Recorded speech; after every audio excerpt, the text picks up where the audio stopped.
নমস্কাৰ ডিজিটেল শিক্ষা ইউটিউব ফেমিলিৰ ফালৰ পৰা আপোনালোক সকলোকে পুনৰবাৰ স্বাগতম জনাইছোঁ। ADRE 2.0 অসম পুলিচ SI কনষ্টেবলৰ লগতে যদি অসম টিচাৰৰ কাৰণে যদি এপ্লাই কৰিছে তেন্তে এই ভিডিঅ'টো আপোনালোকৰ কাৰণে হেল্পফুল হ'ব। এইটো ইণ্ডিয়ান হিষ্ট্ৰীৰ ছেকেণ্ড পাৰ্ট হয়। চ' আগৰ পাৰ্টত আমি ইণ্ডাছ ভেলী চিভিলাইজেশ্যনৰ ওপৰত ডিছকাছ কৰিলোঁ আৰু এইটো ভিডিঅ'ত আমি বৌদ্ধিজিমৰ ওপৰত ডিছকাছ কৰিম। চ' বৌদ্ধিজিমৰ কুৱেশ্যন প্ৰায় এটা দুটা আপোনালোকে APSC লেভেলৰ এক্সামতো অহা দেখা যায়। চ' আজিৰ পাৰ্টটো আৰম্ভ কৰিছোঁ। আৰু আজিৰ পাৰ্টটোৰ প্ৰথম যিটো কুৱেশ্যন আহিছে সেইটো হৈছে where was the second Buddhist council held? দ্বিতীয়খন বৌদ্ধ পৰিষদ ক'ত অনুষ্ঠিত হৈছিলে? ৰাজগৃহ, বৈশালী, পাটলিপুত্ৰ নে কাশ্মীৰ? আৰু ইয়াৰ যিটো কাৰেক্ট এনচাৰ সেইটো যদি আমি চাবলৈ যাওঁ তেন্তে যি বুদ্ধিষ্ট কাউন্সিল হৈছিলে ছেকেণ্ডখন ক'ত হৈছিলে? বৈশালীত হৈছিলে। নেক্সট কুৱেশ্যন আহিলে what does Triratna mean in Buddhism? বৌদ্ধ ধৰ্মত ত্ৰিৰত্নৰ অৰ্থ কি সেইটো সুধিছে। ত্ৰিপিটকা, বুদ্ধ ধৰ্ম সংঘ, সত্য, অসীমা, কৰুণা নে নন অফ দিছ? চ' বৌদ্ধ ধৰ্মত বৌদ্ধিজিমত ত্ৰিৰত্নৰ অৰ্থ কি সেইটো সুধিছে। এই যি চাৰিটা অপশ্যন আছে তাত যদি আমি চাবলৈ যাওঁ তেন্তে অপশ্যন বিটো ইয়াৰ কাৰেক্ট এনচাৰ। বৌদ্ধ ধৰ্ম আৰু সংঘ চাংঘাই ইয়াৰ কাৰেক্ট এনচাৰ। নেক্সট 3 নম্বৰ কুৱেশ্যনটোলৈ আহিলোঁ। Buddha attend nirvana at? বুদ্ধই ক'ত নিৰ্বাণ লাভ কৰিছিলে? চ' আপোনালোকে যদি চাবলৈ যায় তেনেকুৱা এনেকুৱা ধৰণৰ কুৱেশ্যন আহি যায়, প্ৰায় আহে। আপোনালোকে নিৰ্বাণা ক'ত পাইছিলে, পৰিনিৰ্বাণা, বৌদ্ধদেৱৰ জন্ম ক'ত হৈছিলে, সকলোবিলাক আহে। চ' আপোনালোকে মনোযোগ দিব কুৱেশ্যনখিনি। বুদ্ধই ক'ত নিৰ্বাণ লাভ কৰিছিলে? বোধগয়া, কুশীনগৰ, কোচাম্বী, তক্ষশিলা। চ' যি চাৰিটা অপশ্যন আছে ইয়াত যদি আমি চাবলৈ যাওঁ নিৰ্ভানা ক'ত পাইছিলে যদি চাবলৈ যাওঁ তেন্তে বোধগয়াত নিৰ্ভানা লাভ কৰিছিলে। নেক্সট কুৱেশ্যনটোলৈ আহিলে হোৱাট ইজ দীঘা নিকায়া? দীঘা নিকায়া মানে কি হয়? বুদ্ধিজিমৰ এটা ৱৰ্ড হয়। দীঘা নিকায়া মানে কি হয়? Jain text, Buddhist text, Brahmani text নে উপনিষদ? চ' প্ৰথমটো আমি জানো যে জৈন টেক্সট বা ব্ৰাহ্মীণ টেক্সটটো হ'ব নোৱাৰে। চ' বাকী যি দুটা আছে বুদ্ধিষ্ট টেক্সট বা উপনিষদ সেই দুটাৰ ভিতৰত যিকোনো এটা হ'ব লাগে। চ' এনেকুৱা ধৰণৰ কনফিউজিংখিনি আহি যাব পাৰে। চ' আপোনালোকে মনত ৰাখিব যে দীঘা নিকায়া মানে কি হৈছে? বুদ্ধিষ্ট টেক্সট হয়। নেক্সট কুৱেশ্যনটো আহিলে who is called the light of Asia? The light of Asia বুলি কাক জনা যায়? ৰুমি, বুদ্ধ, গান্ধী নে স্বামী বিবেকানন্দ? চ' লাইট অফ এছিয়া বুলি কাক জনা যায়? ইতিমধ্যে আমি বৌদ্ধিজিম যিহেতু ডিছকাছ কৰি আছোঁ চ' এনচাৰটো একদম ইজি হৈ আহিছে। দ্য লাইট অফ এছিয়া বুলি কাক কোৱা হয়? বৌদ্ধক জনা যায় বা বুদ্ধদেৱক জনা যায়। নেক্সট কুৱেশ্যন আহিলে আমি ইতিমধ্যে ডিছকাছ কৰি আহিলোঁ যে ছেকেণ্ড বুদ্ধিষ্ট কাউন্সিল ক'ত হৈছিলে আমি ডিছকাছ কৰি আহিলোঁ। কিন্তু মেইন কথা আহিলে ইয়াত ছেকেণ্ড বুদ্ধিষ্ট কাউন্সিলখন কাৰ শাসনকালত অনুষ্ঠিত হৈছিলে? কাৰ ৰাজত্বকালৰ সময়ত বা কাৰ শাসনকালত দ্বিতীয় বৌদ্ধ পৰিষদ অনুষ্ঠিত হৈছিলে? চ' অপশ্যন যিকেইটা দিয়া আছে উদয়ভদ্ৰ, মহাপদ্মনন্দ, শিশুঙ্গা নে কাল অশোকা? চ' একচুৱেলি এইটো লাষ্টতো আপোনালোকে অপশ্যনটো অলপ খেলি মেলি দেখিব পাৰে, প্ৰনাউন্সিয়েশ্যন খেলি মেলি হয়, কিন্তু কাল অশোকা। চ' এই চাৰিটাৰ ভিতৰত কাৰ শাসনকালত একচুৱেলি দ্বিতীয় বৌদ্ধ পৰিষদ অনুষ্ঠিত হৈছিল? আৰু ইয়াত যদি আমি চাবলৈ যাওঁ তেন্তে অপশ্যন ডিটো কাৰেক্ট এনচাৰ। কাল অশোকাৰ দিনতে অনুষ্ঠিত হৈছিলে। নেক্সট কুৱেশ্যনটোলৈ আহিলোঁ 7 number question. Under whose kingship fourth Buddhist council was held? কোন ৰজাৰ ৰাজত্বকালত চতুৰ্থ বৌদ্ধ পৰিষদ অনুষ্ঠিত হৈছিলে? চ' বুদ্ধিষ্ট কাউন্সিল গোটেইখন আপোনালোকে পৰাপক্ষত মনত ৰাখিব। 4খন বুদ্ধিষ্ট কাউন্সিল হৈছিলে। চ' ইয়াত কাৰ শাসনকালত অনুষ্ঠিত হৈছিলে সেইটো সুধিছে। অশোকা, কাল অশোকা, কনিষ্ক নে অজাতশত্ৰু? চ' ইয়াত যদি আমি চাবলৈ যাওঁ তেন্তে চতুৰ্থখন বৌদ্ধ পৰিষদ কাৰ দিনত অনুষ্ঠিত হৈছিলে? কনিষ্কৰ দিনত অনুষ্ঠিত হৈছিলে। নেক্সট কুৱেশ্যন আহিলে হোৱাট ৱাজ দ্য লৰ্ড বুদ্ধৰ ৰিয়েল নেম? ভগৱান বুদ্ধৰ প্ৰকৃত নাম কি আছিল? বৰ্ধমান, সিদ্ধাৰ্থ, মহাবীৰ, প্ৰিয়দৰ্শন। চ' প্ৰিয়দৰ্শন বুলি কাক কোৱা হয়? আমি গম পাওঁ যে অশোকক কোৱা হয় প্ৰিয়দৰ্শী বুলি কোৱা হয় অশোকক। চ' ইয়াত ভগৱান বুদ্ধৰ প্ৰকৃত নাম যদি চাবলৈ যাওঁ তেন্তে ভগৱান বুদ্ধৰ প্ৰকৃত নাম হৈছে সিদ্ধাৰ্থ। চ' সৰুকালৰ নাম হয় এইটো। নেক্সট আহিলে গৌতম বুদ্ধ ৱাজ বৰ্ণ ইন? গৌতম বুদ্ধৰ জন্ম ক'ত হৈছিলে সেইটো সুধিছে। গৌতম বুদ্ধৰ বাৰ্থ গয়া, বোধগয়া, লুম্বিনী, কপিলীবস্তু নে সাৰনাথ? আৰু ইয়াত যদি আমি চাবলৈ যাওঁ বুদ্ধদেৱৰ জন্ম ক'ত হৈছিলে? বুদ্ধদেৱৰ জন্ম হৈছিলে লুম্বিনীত জন্ম হৈছিলে। আৰু তেওঁ মাতা পিতাকৰ নাম যদি আপোনালোকে জানে তেন্তে কমেণ্ট কৰিব নাপাহৰিব নেক্সট কুৱেশ্যনটোলৈ আহিলে where was the famous Madhavi temple located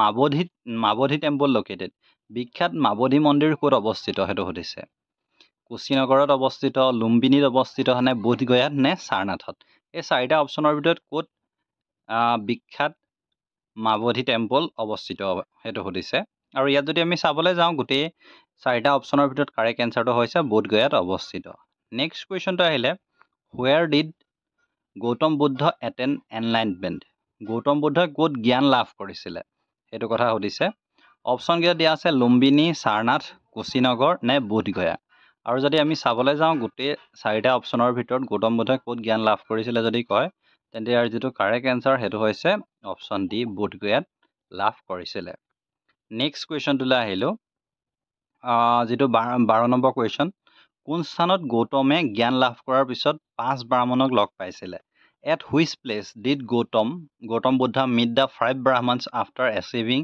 his enlightenment so enlightenment যেতিয়া পাইছিলে জ্ঞান লাভ কৰাৰ পিছত তেওঁ 5 ব্ৰাহ্মণক লগ পাইছিলে so ক'ত লগ পাইছিলে সেইটো কথা সুধিছে সাৰনাথ বোধগয়া কুশীনগৰ নে লুম্বিনী so ইয়াৰ ভিতৰত যদি চাবলৈ যাওঁ গোটেইকেইটাৰ যিটো কাৰেক্ট এনচাৰ সেইটো হৈছে সাৰনাথত লগ পাইছিলে যদি আপোনালোকে বিচাৰে তেন্তে মই বুদ্ধিজিমৰ ওপৰত এটা এক্সট্ৰাকে ভিডিঅ' বনাই দিবলৈ চেষ্টা কৰিম যদি আপোনালোকে বিচাৰে তেন্তে কমেণ্ট কৰিব নাপাহৰিব নেক্সট কুৱেশ্যনটো আহিলে যিটো actually most common question Buddha মানে কি চ' এইটো APSC লেভেলৰ এক্সামতো একচুৱেলি আহিছে অসম পুলিচ SI এক্সামতো আহিছে যে what is the meaning of বুদ্ধাৰ মিনিং কি the enlightened one the religious preacher the genius the powerful আৰু ইয়াত যদি আমি চাবলৈ যাওঁ গোটেই চাৰিটাৰ ভিতৰত আপোনালোকে মনত ৰাখিব Buddha means the enlightened one হয় অপশ্যন এটো কাৰেক্ট এনচাৰ নেক্সট কুৱেশ্যনটো আহিলে বুদ্ধ বিলং হুইচ ক্লেন চ' একচুৱেলি বুদ্ধদেৱ কোন বংশৰ আছিল সেইটো সুধিছে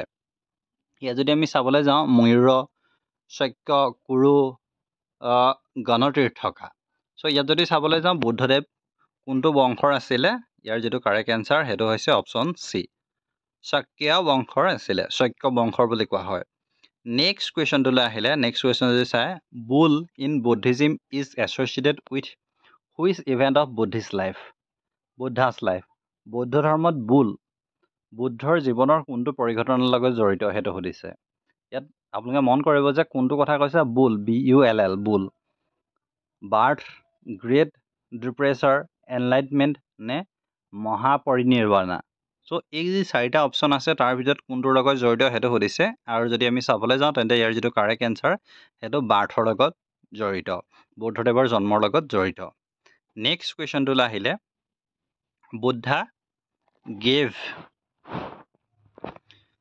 হিজ ফাৰ্ষ্ট ৰিলিজিয়াছ মেছেজ বুদ্ধই তেওঁ প্ৰথম ধৰ্মীয় বাৰ্তা ক'ত দিছিলে সেইটো সুধিছে ৰাজগৃহত দিছিলে পাটলিপুত্ৰত দিছিলে সাৰনাথত দিছিলে নে কুন্দাবেলনত দিছিলে চ' এই যি চাৰিটা অপশ্যন আছে চাৰিটা অপশ্যনৰ ভিতৰত যদি আমি চাবলৈ যাওঁ তেন্তে ক'ত দিছিলে অপশ্যন কোনটো কাৰেক্ট হ'ব অপশ্যন চিটো কাৰেক্ট হ'ব সাৰনাথত দিছিলে নেক্সট কুৱেশ্যনটোলৈ আহিলে the Buddhist monk who spread Buddhism in Tibet was তিব্বতত বৌদ্ধ ধৰ্মৰ প্ৰচাৰ কৰা বৌদ্ধ সন্যাসীজন কোন আছিলে একচুৱেলি কোনে তিব্বতত বৌদ্ধ ধৰ্মৰ প্ৰচাৰ চলাইছিলে সেইটো সুধিছে নাগাৰ্জুনা আনন্দা আচাংগা নে পদ্মশভ ইয়াত যিকেইটা অপশ্যন দি থোৱা আছে এইকেইটা আপোনালোকে মনত ৰাখিব যে নাগাৰ্জুনা আছিলে নে আনন্দ আছিলে নে আচাংগা আছিলে নে পদ্মসম্ভৱ এই যি চাৰিটা অপশ্যন আছে তাৰ ভিতৰত যদি চাওঁ তেন্তে তিব্বতত কোনে প্ৰচাৰ কৰিছিলে যদি চাওঁ তেন্তে অপশ্যন ডিটো ইয়াৰ কাৰেক্ট এনচাৰ পদ্মসম্ভৱ নেক্সট কুৱেশ্যনটো আহিলে in which language did the Buddha preaches বুদ্ধই কোন ভাষাত প্ৰচাৰ কৰিছিলে একচুৱেলি সেইটো কথা হৈছে কোন ভাষাত বুদ্ধই ধৰ্ম প্ৰচাৰ কৰিছিলে সেইটো সুধিছে হিন্দী উৰ্দু পালি নে হেব্ৰিউ চ' ইয়াত যদি চাবলৈ যাওঁ তেন্তে যিকেইটা কাৰেক্ট আনচাৰ হ'ব অপশ্যন কোনটো কাৰেক্ট হ'ব ইয়াত যদি চাবলৈ যাওঁ অপশ্যন চিটো কাৰেক্ট এনচাৰ পালি ভাষাত ইয়াৰ পিছত আহিলে নেক্সট কুৱেশ্যনটোলৈ which of the following is the oldest Buddhist university তলৰ কোনখন বৌদ্ধ বিশ্ববিদ্যালয় আটাইতকৈ পুৰণি সেইটো সুধিছে নালন্দাখন বিক্ৰমশিলা, চমাপুৰী নে আগাদাল? চ' ইয়াত যদি চাবলৈ যাওঁ একচুৱেলি বৌদ্ধিজিমৰ আটাইতকৈ পুৰণা বিশ্ববিদ্যালয় কোনখন সেইটো সুধিছে। আৰু ইয়াত যদি আমি চাবলৈ যাওঁ তেন্তে নালন্দাখনেই বৌদ্ধিজিমৰ ওপৰত আছে। আমি এইটো কথা গম পাওঁ যে নালন্দা ইউনিভাৰ্চিটি ইতিমধ্যে এইটো টপিক আহিব পাৰে, ৰিচেণ্টলি ইনগ্ৰেট কৰিছে ন নতুন কেম্পাছ। চ' সেইকাৰণে এইটো কুৱেশ্যন আহি যাব পাৰে। চ' আপোনালোকে এই কথাটো মনত ৰাখিব নালন্দা ইউনিভাৰ্চিটিৰ কথা। নেক্সট কুৱেশ্যনটো আহিলে at which place Gautam Buddha died? Gautam বুদ্ধৰ কোন ঠাইত মৃত্যুবৰণ কৰিছিলে সেইটো সুধিছে, যে জন্ম, মৃত্যু, ক'ত জ্ঞান লাভ কৰিছিলে, ক'ত জ্ঞান বিতৰণ কৰিছিলে, সকলোবিলাক আহিব। কুশীনগৰ, সাৰনাথ, বোধগয়া নে লুম্বিনী? চ' আমি গম পাওঁ যে লুম্বিনীত তেওঁ কি হৈছিলে, জন্ম হৈছিলে।